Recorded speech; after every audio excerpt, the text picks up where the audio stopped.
Hello everyone, আসসালামু আলাইকুম। কেমন আছেন সবাই? আলহামদুলিল্লাহ, আল্লাহর অসীম রহমতে এবং আপনাদের দোয়া ও ভালোবাসায় খুবই ভালো আছি। তো আমরা সবাই তো নরমালি ইলিশ মাছের মাথা খেয়েই থাকি বিভিন্নভাবে রান্না করে। তো আমি আজকে নতুন একটি রেসিপি নিয়ে আসছি আপনাদের জন্য এবং সেটি আপনাদেরকে শেয়ার করব।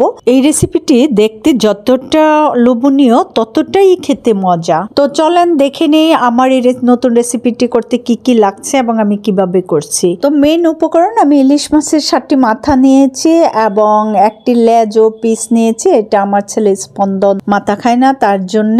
আর নিয়েছি 3টি বেগুন, যদিও আমি এখান থেকে 2টি বেগুন দিব। আর পাকা টমেটো নিয়েছি সিজনাল। আর নিয়েছি কুমড়ো বড়ি। কুমড়ো বড়িটা তো মাস্ট লাগবে। ধনেপাতা কুচি আর পেঁয়াজ কলি নিয়েছি কিছু, ছোট ছোট টুকরো করে কেটে নিয়েছি। আর এখানে নিয়েছি সকল স্পাইসগুলি: হলুদ, মরিচ, ধনে, জিরা পেস্ট, সামান্য পরিমাণে আদা রসুনের পেস্ট, যেহেতু ইলিশ মাছ আদা রসুনটা এত লাগে না। আর কিছু কাঁচামরিচ ছিঁড়ে নিয়েছি। আর নিয়েছি রান্নার রেগুলার অয়েল। আর এখানে নিয়েছি আমি সরিষা পেস্ট। সরিষার সঙ্গে আমি পেঁয়াজ এবং 2টি কাঁচামরিচ এবং কিছুটা লবণ দিয়ে একসঙ্গে পেস্ট করে নিয়েছি, না হয় সরিষাটা তিতো লাগবে। তো এখন আমি বেগুনগুলি চাকচাক করে কেটে নিচ্ছি। দেখেন আমার বেগুন ভাজার জন্য আমরা যে রকম করে কেটে নেই, সেম এইভাবে আমি 2টি বেগুন কেটে নিয়েছি। আর এই যে আমার বেগুনগুলি কাটা শেষ হওয়ার সঙ্গে সঙ্গে আমি টমেটো গুলিকেও কেটে নিচ্ছি। আর প্রত্যেকটা টমেটো আমি 4 টুকরো করে কেটে নিচ্ছি, কারণ টমেটোটা গলে যায়, সেজন্য একটু বড় পিস করে নেওয়াই বেটার। যেহেতু টমেটোগুলি কাটা শেষ, এখন আমি বেগুনগুলি ক্লিন করে ধুয়ে রেখে মাছের মাথাগুলিকে লবণ এবং হলুদ দিয়ে ম্যারিনেট করে নিলাম। আর লবণ হলুদটা ভালো করে প্রত্যেকটা মাছের উপরে এবং ভিতরে আঙ্গুল দিয়ে ঘষিয়ে ঘষিয়ে লাগিয়ে দিতে হবে, না হয় লবণের পরিমাণটা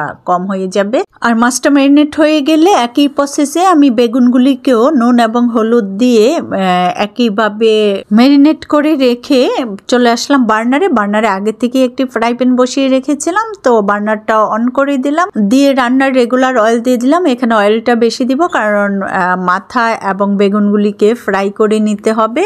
আর এটা একদমই ফ্রাই করা যাবে না, মিডিয়াম ফ্রাই করে নিতে হবে। ফার্স্টে আমি মাথাগুলিকে ফ্রাই করে নিচ্ছি। আর মাথাগুলিকে ফ্রাই করার সময় উল্টিয়ে পাল্টিয়ে পিঠ দুই পিঠে ভালো করে ফ্রাই করে নিতে হবে। তো মাথাগুলি আমার ফ্রাই করা হয়ে গেলে আমি ওই তেলে বেগুনটা আবার ফ্রাই করে নিচ্ছি।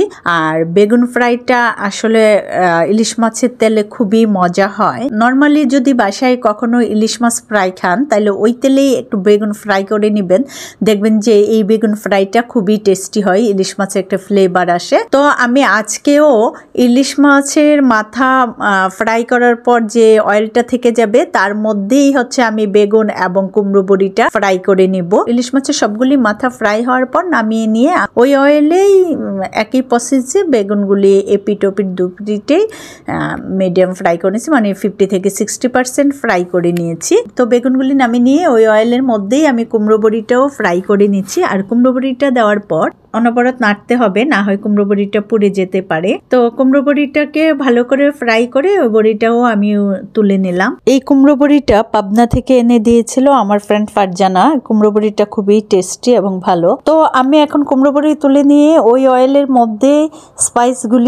স্পাইসগুলি নেড়ে ছেড়ে কিছুক্ষণ কষিয়ে নিচ্ছি এবং কষানো হয়ে গেলে এর মধ্যে আমি অ্যাড করে দিচ্ছি কিছুটা সরষে পেস্ট। আর সরষে পেস্ট এখানে আমি হাফ দিব, কারণ রেসিপিটা 2 ভাগে হবে। যেহেতু স্পন্দন এবং স্পন্দনের বাবা দুইজনে অ্যালার্জি সমস্যা, ওরা বেগুনটা খাবে না, তার জন্য ওদের জন্য এবং আমার আব্বা 3 জনের জন্য আমি বেগুন ছাড়া করে নিব। তাই সবকিছুই হাফ হাফ দিয়ে বাকিটা আমরা আমাদের জন্য করব। তো সরষে পেস্ট দিয়ে মশলাটা কষানো হয়ে গেলে তার মধ্যে দিয়ে দিয়েছি কুমড়ো বড়িটা কিছুক্ষণ কষিয়ে নিচ্ছি, কারণ কুমড়ো বড়ি সিদ্ধ হতে সময় লাগবে। তো কুমড়ো বড়িটাও কিছুক্ষণ কষিয়ে নিয়ে তার মধ্যে অ্যাড করে দিয়েছি পেঁয়াজ কলি, এবং পেঁয়াজ কলি কুমড়ো বড়ি একসঙ্গে কিছুক্ষণ কষিয়ে নিয়ে অ্যাড করে দিচ্ছি প্রয়োজন অনুসারে টমেটো। আর টমেটোটা দিয়ে টমেটোটাও স্পাইসের সঙ্গে ভালো করে নেড়ে ছেড়ে মিক্সড করে নিয়ে সামান্য একটু পানি দিয়ে আবার একটু নেড়ে ছেড়ে মিক্সড করে লিড দিয়ে কভার করে রেখে দিব 5 মিনিটের জন্য। কারণ হচ্ছে টমেটো এবং সকল স্পাইসগুলি একটু কষিয়ে নিচ্ছি, প্লাস কুমড়ো বড়িটাও এতে একটু কুকড হয়ে যাবে। 5 মিনিট পর আমি লিড সরিয়ে নেড়ে ছেড়ে নিয়ে তার মধ্যে অ্যাড করে দিচ্ছি ইলিশ মাছের মাথাগুলি। তো মাথাগুলি দিয়ে মাথাগুলিও কুমড়ো বড়ি টমেটোর সঙ্গে ভালো করে একটু মিক্সড করে নিচ্ছি। এই ফাঁকে একটু কষানো হয়ে গেল। তো কষানোর পর আমি অ্যাড করে দিচ্ছি বেগুনগুলি। আর বেগুন যেহেতু আগে থেকে ফ্রাই এবং নরম সবজি কাজেই হচ্ছে আমি অ্যাড করে দিলাম। সঙ্গে সঙ্গে কিছুটা পানি, যতটুকু আমি গ্রেভি মানে ঝোল রাখবো সেই পরিমাণ পানি দিব। আর বেগুনটা দেওয়ার পর কিন্তু আমি এখানে কোনো চামচ দিয়ে বা খুন্তি দিয়ে নাড়বো না, এটাকে 2 হাতে পাতিলটা ধরে জাকিয়ে দিব কিছুক্ষণ পর পর, এবং ঢাকা ছাড়াই বাকিটা আমাকে রান্না করতে হবে। তো এখন আমি অ্যাড করে দিচ্ছি কাঁচামরিচ এবং ধনেপাতা।